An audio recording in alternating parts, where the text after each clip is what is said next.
Welkom by week 3 van die opgestane lewe waar ons besig is om deur Kolossense te reis. Nou het jy al iewers heen gery op die lang pad en dan begin jy bordjies te sien wat jou waarsku teen beeste wat dalk oor die pad loop of 'n kudu wat daar in die Karoo dalk voor jou mag inhardloop. Nou, ek weet nie van jou nie, maar as ek gewoonlik daai bordjies sien, dan soek ek juis vir die beeste of vir die kudus. En dis hoe ons as mens gemaak is. As daar 'n waarskuwing teken is wat veronderstel is om ons weg te hou van die gevaar, dan gaan ons nader aan die gevaar. Dis soos 'n mot by 'n kers. Daai vlam is nie goed vir die mot nie, maar daai vlam lok die mot. En soveel keer het ek al gesien hoe die mot in die was vassit en dan is dit verby met die mot. Nou, Kolossense 2 is een van daai hoofstukke waar Paulus ons waarsku om nie vasgevang te word in die was of soos daai bord ons waarsku om seer te kry nie, is dit wat Kolossense 2 doen. Paulus waarsku ons teen soveel goed wat vandag nog gebeur. Goed soos menslike filosofie, Joodse tradisies, menslike tradisies wat ons as mens maak. Nou hoekom waarsku hy ons teen hierdie goed?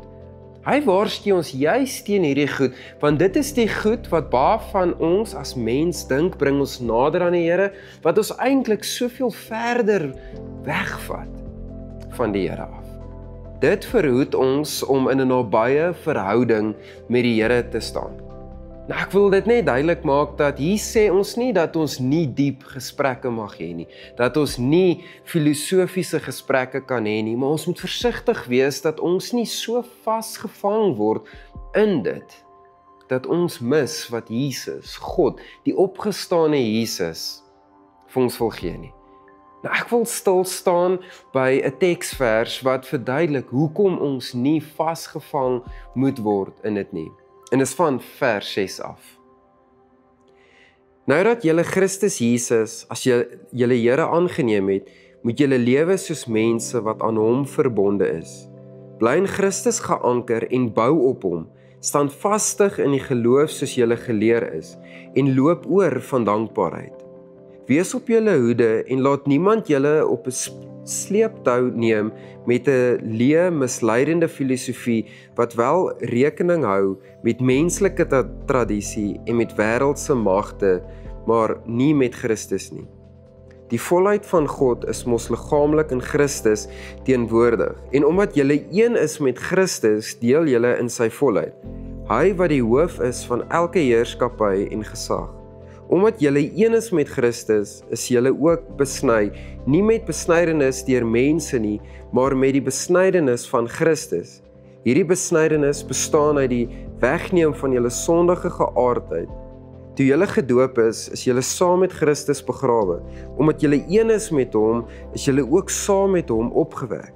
Julle geloof is die krag van God, het dit moontlik gemaak. Hierdie selfde krag wat Jesus uit die dood uit opgewek het. Hier sien ek en jy dat ons is een met Christus. Maar omdat ek en jy een is met Christus, die opgestane Jesus, moet ek en jy anders lyk. Nou daar in vers 6 sien ons twee goed wat ek en jy nodig het om in 'n nabye verhouding met Jesus te leef.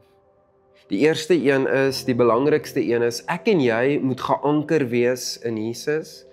Nou hoe lyk dit? Dit lyk om nee te sê vir die wêreld en ja te sê vir Jesus. Die tweede deel is om jouself te omring met mense wat nee sê vir die wêreld en ja sê vir Jesus. Dis in daai groep, in 'n klein groep soos hierdie, waar ek en jy moet bespreek en sê, wat verwag God van my en van jou? Hoe lewe ons 'n lewe wat naby is aan Jesus? 'n Lewe wat in 'n verhouding is met Jesus Christus. So waar hou ek en jy dalk vas aan tradisies, waar ons nie eers besef dis tradisies nie, waar ons net sê, maar dis hoe ons groot geword het, dis hoe die kerk dit gedoen het. Ek wil jou uitdaag om te begin dink, wat is dit wat Jesus van jou verwag? Geniet die groepsbespreking saam.